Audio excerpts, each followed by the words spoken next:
Evangelion is, at its purest essence, a cosmic horror story that would make even Lovecraft need a hug. Let's dive into one of the most complex and fascinating works in Japanese entertainment history. In this video, we'll explore two fundamental aspects. First, a detailed explanation of all those elements that probably broke your brain. The quantums, Atom, the Lance of Longinus, the angels, and the EVAs. And second, that ending that surely left you staring at the screen as if you were trying to decipher the meaning of life. But before we continue, an important warning. This is not a beginner's summary. If you haven't watched Evangelion yet, go watch it first. Or if you prefer, let me know in the comments and I'll make that summary. This video is for those who already know the work and want to understand all those elements that left them with more questions than answers. Before we continue, please give me a like as it helps me a lot on this journey. The creators and the ancient race. Imagine this, beyond time, beyond anything we can comprehend. There existed a race so ancient and powerful that it makes Marvel's Eternals look like kindergartners. We're not talking about simple advanced aliens. These beings could manipulate the divine concepts of existence itself. This ancient race controlled two fundamental elements that are the foundation of all this madness, life and wisdom. It's like having the universe's source code and deciding to fork the project, but on a cosmic scale. At some point in existence, for reasons that not even ChatGPT could predict, they decided to split this power and scatter it throughout the universe, like throwing confetti at a party. There are various theories about why they did it. Some say they were seeking immortality, others that they simply wanted the universe to be less empty than my bank account after buying anime merchandise. These two gifts, life and knowledge, became the seed of life and the seed of wisdom. The seed of life created super powerful beings, but with the brain of an NPC, the future angels. Imagine a bodybuilder who only knows how to say protein, that level of mental development. On the other hand, the seed of wisdom created beings that could evolve and develop complete civilizations, even though they were physically weaker than a smartphone without a screen protector. Here comes the important part. These seeds should never meet on the same planet. It was like mixing water and oil, or like putting pineapple on pizza. According to the ancients, it simply shouldn't be done. If this happened, it would trigger an evolutionary cataclysm that would create a divine-level life form, similar to the original race. The Lance of Longinus. If the seeds are like programs, the Lance of Longinus is the universe's control plus Alt plus Delete. Imagine a giant red spear that looks like it was designed by someone obsessed with DNA's double helix. This beauty can pierce through any AT field or force shield like butter. This lance was the ultimate security system. If a seed got out of control, the lance would put it into hibernation mode. It's basically the reset button we all wish we had in life when things get too crazy. The Dead Sea Scrolls. These scrolls are like the universe's user manual, but instead of coming from IKEA, they come from an ancient race. Seelie, pronounced Zele for friends, used them as their sacred guide. And thanks to them, they found Atom in Antarctica. The scrolls contained all the information about how the seeds worked, when the angels would appear, and basically the whole process of how to handle divine powers for dummies. It's like having the cheat codes for existence, but in ancient Aramaic, Adam, Lilith, and the First Impact. This is where things get more tangled than your earphone cables.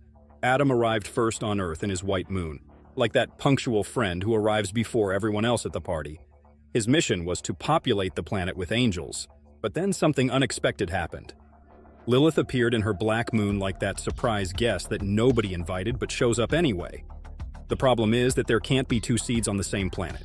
It's like trying to use iOS and Android on the same phone. It simply doesn't work.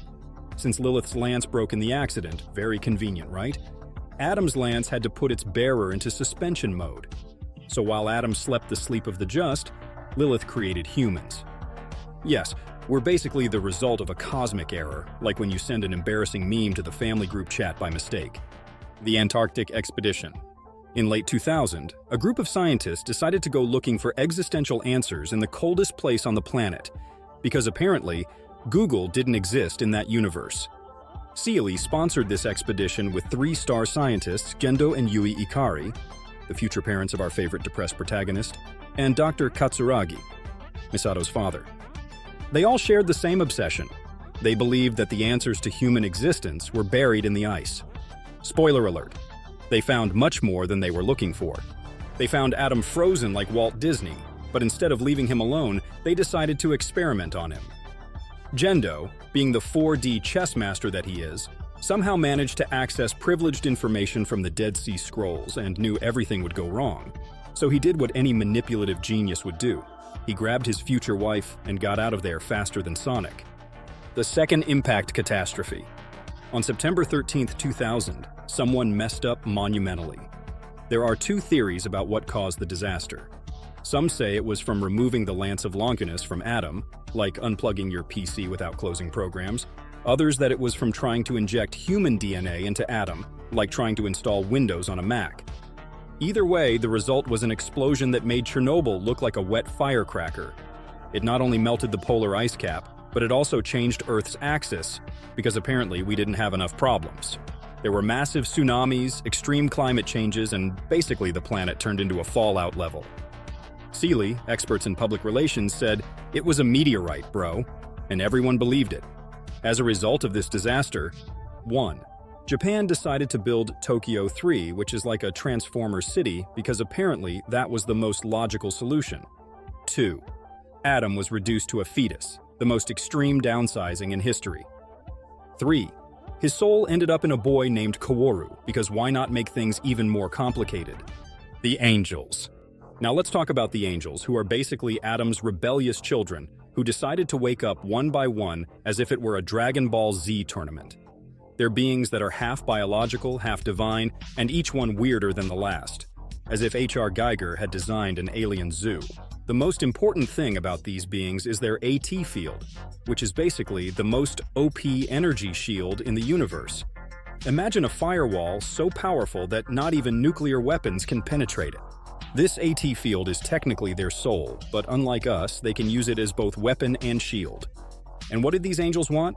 Well, there are two theories. Some say they were looking for Atom for a very intense family reunion, while others believe they wanted to destroy Lilith because, as we mentioned, there can't be two seeds on the same planet. It's like those movies where two people can't exist in the same timeline, but on a cosmic scale, the EVAs. Did you think the giant robots were just for looking cool? Well, no. The EVAs are biological beings with armor, as if you had put Godzilla in an Iron Man suit.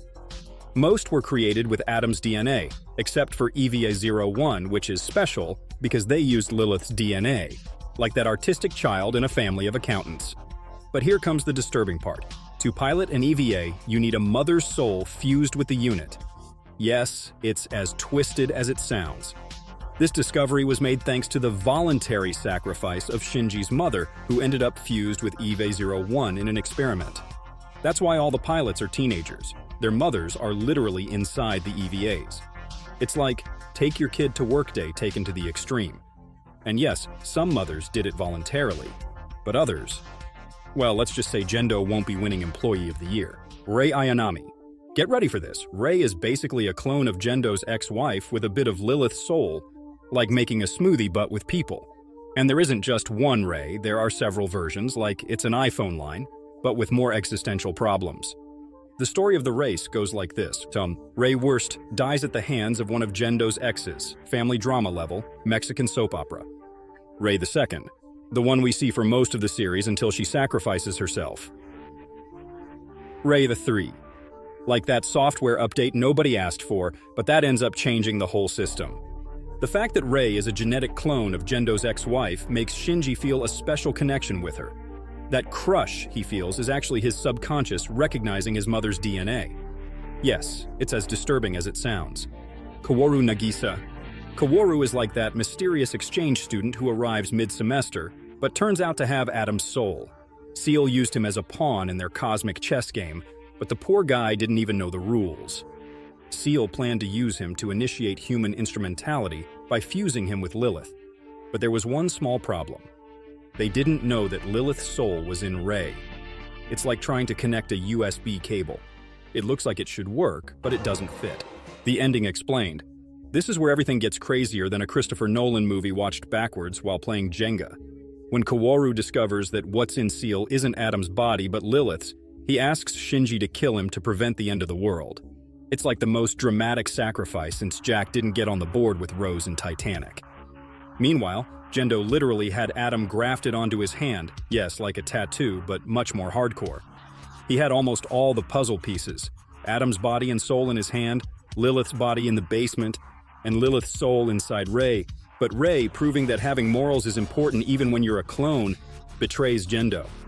Meanwhile, outside, Asuka and Shinji are fighting against the mass-produced EVAs, which are like the Wish.com version of the original EVAs.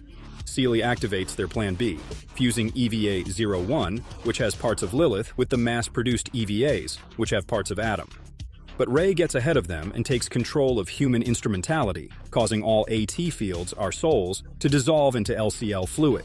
It's like an existential orange juice where we're all the orange. In this bizarre scene, each person sees their loved ones before dissolving, like a final poetic moment before becoming cosmic smoothie. All that power ends up in the hands of the person least suited to handle it. Shinji, I have daddy issues, Ikari. But surprisingly, Shinji makes a mature decision.